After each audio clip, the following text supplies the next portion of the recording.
Ladies and gentlemen, you are watching yet another episode of Lima Shenanigans of 1977. It's Monday night, and you know what that means. It's time for Raw Event Center, where all the report is coming from Monday Night Raw. But this time around, Raw is now being aired on Netflix. And here is your host of the show, who man who always is unpredictable as the superstars of the WWE, Eric M. Lima.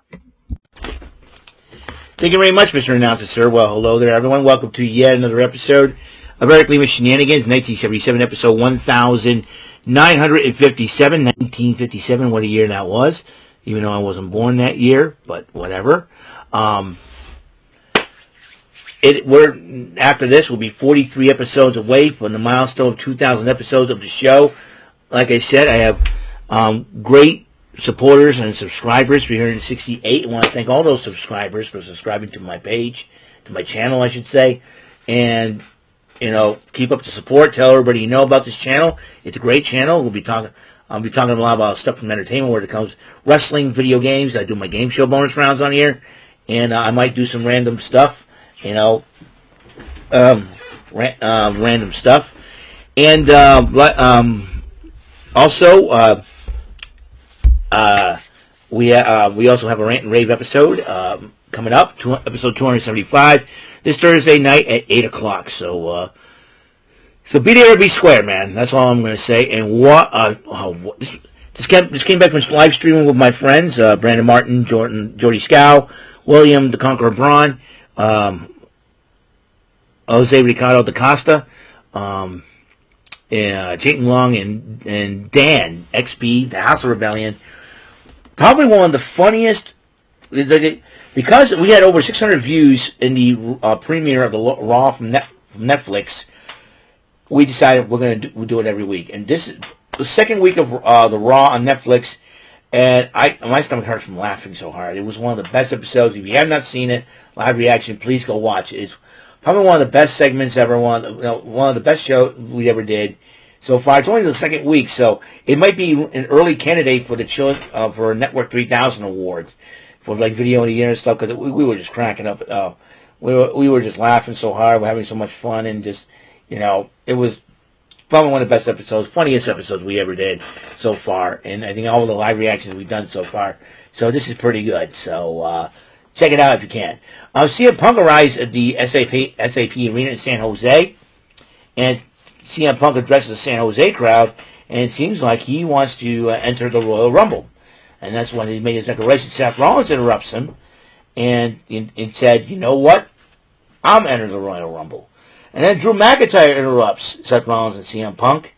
He's saying, "I'm going to enter the Royal Rumble." So not only John Cena and Roman Reigns are going to enter the Royal Rumble, but Seth Rollins, CM Punk, and Drew McIntyre has already started men's Royal Rumble. I don't think any of the ladies have declared entry yet. It's going to be Liv Morgan's been probably thinking about that, so who knows? And so the first matchup of the night, and this was a shocker, Chad Gable against a mystery opponent, and we all know who that mystery opponent is. Everybody's been guessing, and in fact, it is none other than Penta. And then Michael Cole calls the worst kept secret, and obviously because everybody on the internet knows who Chad Gable was going to face. Penta and Chad Gable, this was a match that went 20 plus minutes in. It wasn't a squash match. It was one of the best matches ever.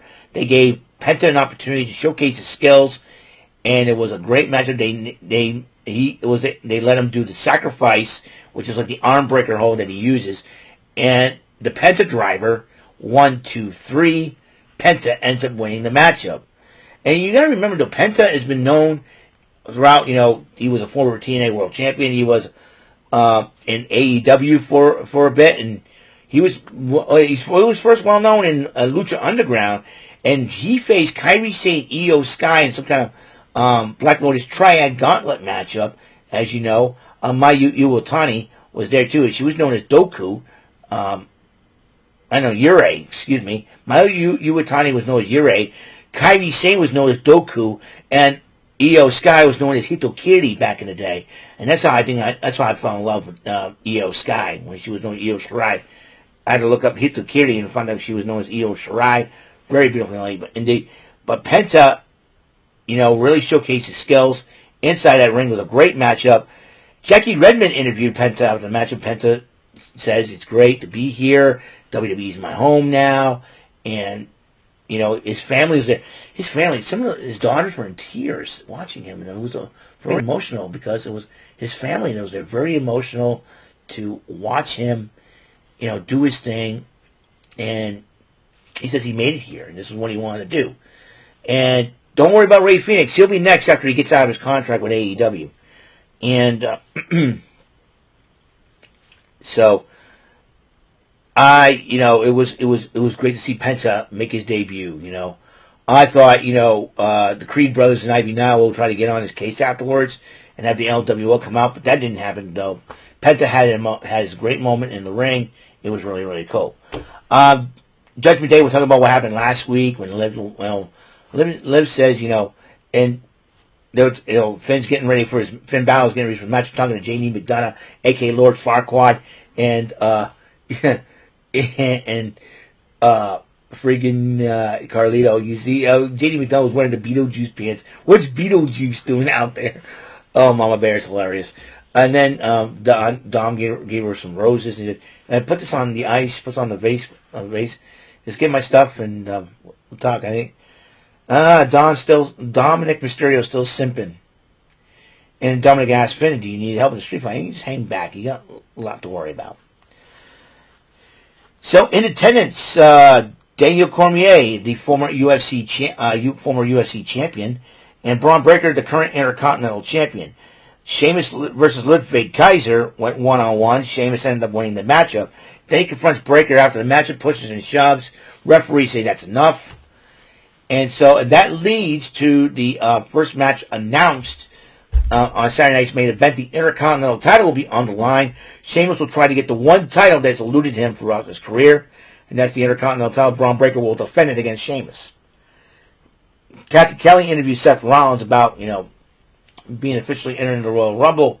Sami Zayn interrupts him and says, "Why don't you help out your boy Roman Reigns? You gonna do that and all that?" And so, and so Sami Zayn got a lot to think about. Then Karrion Kross was just came out of Alan Pierce's office and said, he just found out that the Wyatt Six is going over to SmackDown. So, and Miz is like, they are, and then Karrion Kross is like, if you have something to do with that, and then he's like, no, I didn't know about this. So, and then Sami Zayn interrupts them, and then they started running, and then Miz started making fun of it. Sami Zayn goes, "You know what? I got some business to find Adam Pearce, but that'll wait. In fact, I'll go and Adam Pearce and have a match against you." But in attendance, NXT champion Oba Femi, the new NXT champion. So if Oba Femi is looking for some competition, I'll tell you what, he might get it on Raw. You never know. Gunther, speaking of competition, Gunther addresses the San Jose crowd, saying that, anybody going to step up against him. Jey Uso comes out, and we're all been doing the yeeting thing and all that, and basically challenged him for a match for the world title. Gunther goes, "Are you sure? Because I'll prove to you I've beaten you twice." So, and that's what Gunther said to Jey Uso. So that match will happen at Saturday's main event. 2 title matches already will happen at Saturday's main event. Gunther defending the world title against Jey Uso, while the Intercontinental title will be on the line as Braun Breaker defends it against Sheamus. Then the finals to crown the first ever women's Intercontinental champion, Lyra Valkyria and Dakota Kai. Bayley was in attendance to watch her former Damage Control teammate Dakota Kai try to vie for that championship. But in the end, even though I was disappointed, but congratulations goes to Lyra Valkyria, the first ever women's Intercontinental champion. And they shared and both her and Dakota Kai shared a hug, respect and sportsmanship between the two. Gotta love that.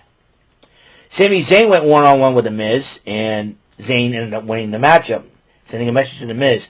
Is Sami Zayn going to ask Adam Pearce if he's going to enter the Royal Rumble match? We'll find out for sure. Rhea Ripley came out to address the San Jose crowd. His mummy's back on top, and she's ready for the next challenge. Nia Jax interrupts Ripley, and Nia Jax says, I'll take any time that I want to. And then Nia Jax starts taunting Bayley, who's in attendance at ringside in her hometown, San Jose. Bayley comes in the ring, gets into Jax's face. Nia Jax hits Bayley, and then Rhea Ripley hits Nia Jax, and then both ladies still have a little respect. If Nia Jax and Bayley come over to Raw, Ripley's going to have herself a challenge, that's for sure. Then the main event, there was a street fight match between Damian Priest and Finn Balor, and Damian Priest ended up winning the match, despite the fact that Balor was taken out on a stretcher, though. Carlito and JD McDonough got involved during the matchup, but the War Raiders evened things up a little bit.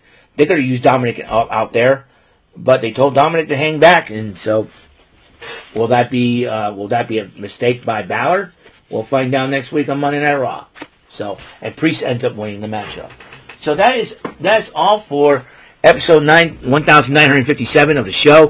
43 episodes now away from 2,000 episodes. Well, will I make it? Probably next month, February, I'm probably going to make it. So that's all the time we have on the show. Thank you for tuning in. So I'll see you in the next episode tomorrow. We're going to have some high rollers and then NXT. Really excited about that. Thank you for tuning in, and I will see you on the next episode. Until then, until that next episode comes rolling around, Mr. Announcer, take us home. That is all for today's episode. This is your announcer speaking for Eric Lima Shenanigans of 1977. A Big Beefy E, do it for Bob Saget Productions, and in association with a Raven Bofa Telepictures and Distribution. Thank you for watching today's episode. Tune in next time for another episode of Eric Lima Shenanigans of 1977. Goodbye for now.